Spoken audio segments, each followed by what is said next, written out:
Good morning class 5 के बच्चों। आज हम आपके चैप्टर 3 का की कविता है छोटी सी हमारी नदी। कविता है यह बहुत प्यारी।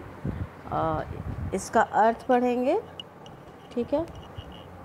इसके राइटर हैं, कवि हैं रविन्द्रनाथ ठाकुर, जो आपके जनगण मन है ना, उनके भी रचयिता हैं ये। छोटी सी हमारी नदी, इसमें नदी और नदी के किनारे के जो भी वातावरण है उसका वर्णन किया गया है कि नदी के किनारे क्या क्या होता है और क्या वहाँ की अच्छाई है। इन सब के बारे में रविन्द्रनाथ ठाकुर जी यहाँ पे वर्णन कर रहे हैं। छोटी सी हमारी नदी, टेढ़ी मेढ़ी धार, गर्मियों में घुटने भर भिगोकर जाते पार। कवि कह रहे हैं कि जो हमारे भारत देश की नदी है वह छोटी सी है और टेढ़ी मेढ़ी है, तिरछी मिर्ची है। नदी कभी भी देखिएगा बच्चों तो सीधी नहीं होती है। आप बहुत दूर से देखोगे तो नदी आपको, या ट्रेन वगैरह पर से देखिए, पुल पर से देखिए, तो नदी तिरछे जाती आती है, ठीक है। तो गर्मियों में घुटने भर भिगोकर जाते पार। जो हमारी नदी है वह टेढ़ी मेढ़ी होती है और जब गर्मी का समय आता है, आपका अप्रैल मई जून का जो समय आता है, उस समय आपकी नदी में, हम लोग की नदी में कम से कम पानी रहता है, अर्थात घुटनों भर। और उस घुटनों भर पानी में हम थोड़ा सा अपने घुटनों को भिगाकर क्या हो जाते हैं, नदी के इस पार से उस पार चले जाते हैं। कब? गर्मियों के दिन में। पार जाते ढोल डंगर बैलगाड़ी चालू, ऊंचे हैं किनारे इसके पात इसका ढालू, ठीक है।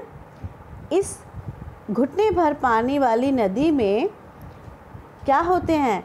डंगर यानी कि जानवर, अन्य प्राणी, बैलगाड़ी आदि सब क्या होते हैं?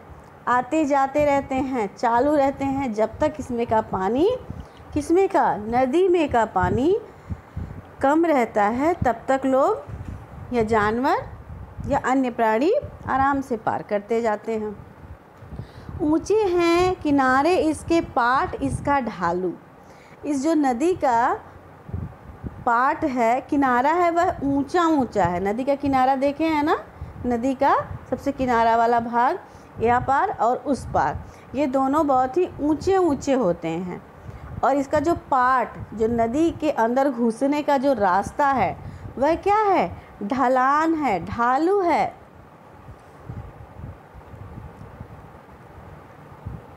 पेटे में झकाझक बालू, कीचड़ का ना नाम, कांस फूले एक पार, उजले जैसे घाम। इसके किसके? नदी के पेट में बालू भरा हुआ है। बालू समझते हो ना, जो ये लाल वाला नहीं, वो वाइट वाला बालू, सफ़ेद बालू, जिसमें हम लोग कुछ भूजा वगैरह भी भुजाता है और काम होता है, मिस्त्री वगैरह, जो हम लोग घर वगैरह बनता है ना, उसमें उसका यूज़ किया जाता है। तो वो नदी के किनारे ही प्राप्त होता है। तो नदी के पेट में झगाझग यानी बहुत सारा बालू भरा हुआ है, उसके अंदर कीचड़ का नामो निशान नहीं है। एक चीज़ ध्यान दीजिएगा, जब जो नदी होती है वह हिमालय से चलती है और आते आते उसका ढलान जो होता है ना, वो ढालू की तरफ ही आगे बढ़ती है, ढलान के तरफ ही आगे बढ़ती है। तो इस दौरान वह क्या रहती है? अनवरत चलती रहती है। तो जब नदी चलती रहेगी तो उसमें कीचड़ वगैरह ना के बराबर रहेगा, नहीं रहता है।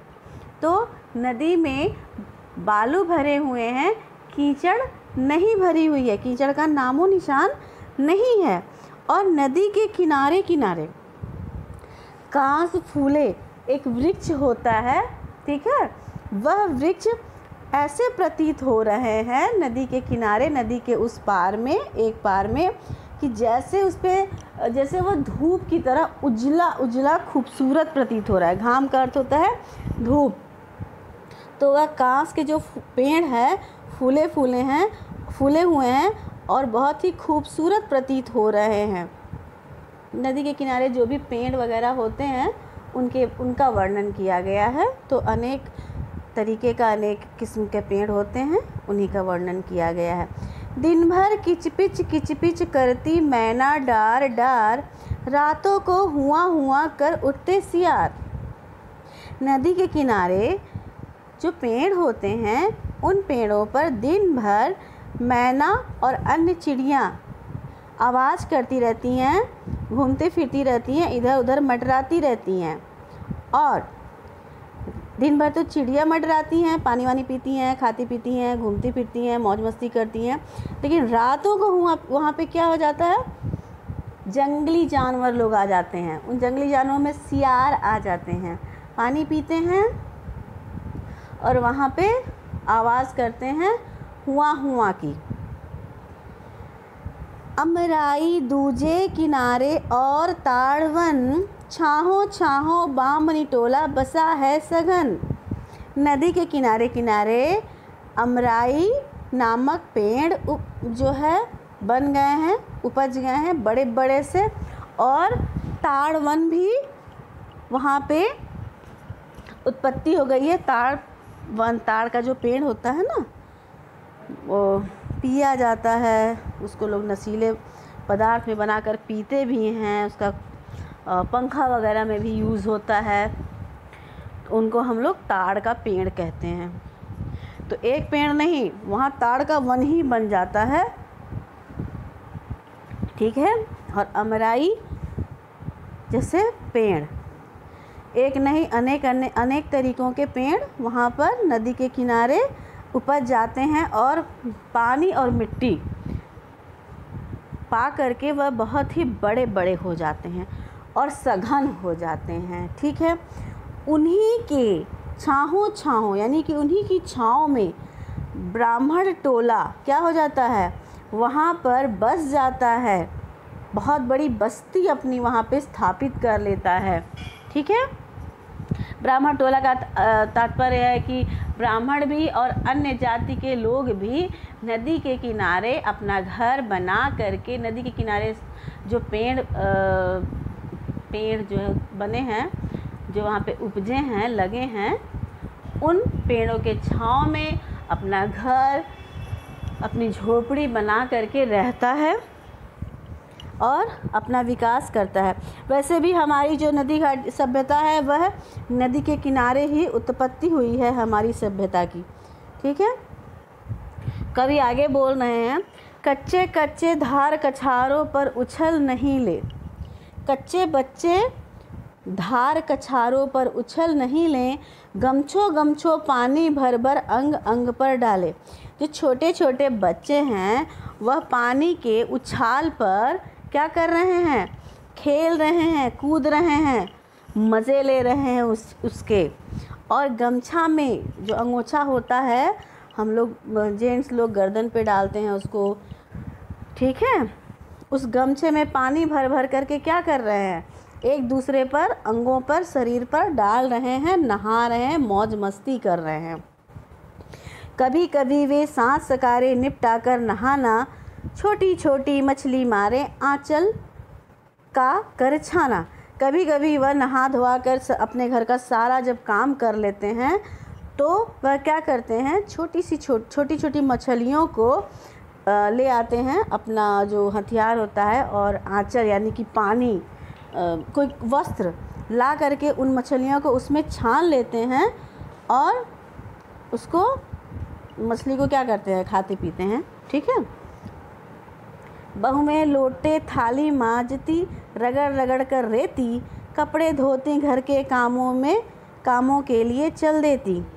जो घर की औरतें हैं वह नदी के किनारे जो बालू है उसमें अपने बर्तन को रगड़ रगड़ के मांज कर चमका देती हैं, नदी के किनारे अपने कपड़े धोती हैं और घर के सारे कामों के लिए फिर चल देती हैं। कुल मिलाकर जो वहाँ की सभ्यता है, वहाँ के जो लोग हैं, टोले के लोग हैं, उस जगह के लोग हैं वह नदी के पानी पर पूर्ण रूप से निर्भर हैं। उसकी पानी में नहाना, धोना, मछली मारना, बर्तन मांजना, कपड़े धोना और खाना बनाना वगैरह सब कुछ उनका उसी पे आधारित है। जैसे ही आषाढ़ बरसता भर नदियाँ उतराती, मत वाली सी छूटी चलती तेज धार दंदनाती। जैसे ही आषाढ़ का महीना आता है, बारिश होती है और नदी क्या हो जाती है, भर जाता है। तब वह नदी बिल्कुल एक मतवाले के जैसे खूब तेज धार में बहुत तेज़ी से, बिल्कुल दंदनाते हुए बहुत तेज़ी से आगे को बढ़ती चलती है। वेग और कलकल के मारे उठता है कोलाहल, गदले जल में घिरनी भांवरी, भांवराती है चंचल। जब नदी बहुत तेज़ी से चलती है तो बहुत तेज़ी से चलती है तो उसमें आवाज़ उठता है, ठीक है। तो वहाँ पे कोलाहल सी आवाज़ आती है और उस पानी में बहुत तेज़ चलते पानी नदी का जाता है तो पानी थोड़ा सा गदला हो जाता है, हल्का सा धुंधला हो जाता है। उसमें एक छोटी सी मतलब क्या बोलते हैं, कीड़ा होता है काला काला सा, वह नदी में गोल गोल घूमता हुआ बहुत ही चंचलता के साथ खेलता है। दोनों पारों के वन में मच जाता है रोला, वर्षा के उत्सव में सारा जग उठता है टोला। कवि आगे बोल रहे हैं कि जब बारिश का मौसम आता है तो दोनों पार जो है नदी के भर जाते हैं और चारों तरफ जंगल में पानी भर जाता है। सारे जंगल वासी जो होते हैं, सारे जो नदी के किनारे वाले होते हैं, वह सब खुशी के मारे जो है प्रसन्न हो जाते हैं और इस वर्षा के उत्सव में सारा जग उठता है टोला। जब ये बारिश का मौसम आता है तो सारा संसार खुशी से, प्रसन्नता से जग उठता है। क्यों? क्योंकि बरसात हमारे लिए ज़रूरी है, हमारे धरती के लिए, हमारे अन्न के लिए, हमारे खेत खलिहानों के लिए। तो नदी फिर से घुटनों से, जो पानी घुटनों तक चला जाता है, वह पानी जो है वो बढ़ करके काफ़ी दूर दूर तक फैल जाता है और लोग खुशी से इस उत्सव को सेलिब्रेट करते हैं, एंजॉय करते हैं, आनंदित होते हैं, मनाते हैं, ठीक है। तो ये आपकी कविता थी रविन्द्रनाथ ठाकुर जी की। आप इस कविता को अच्छे से याद कर लीजिएगा और इसका जो आपका अभ्यास है वो अभ्यास बनाने का प्रयास कीजिएगा, ठीक है। बाकी का नेक्स्ट वीडियो में। अब के लिए, आज के लिए इतना ही। धन्यवाद।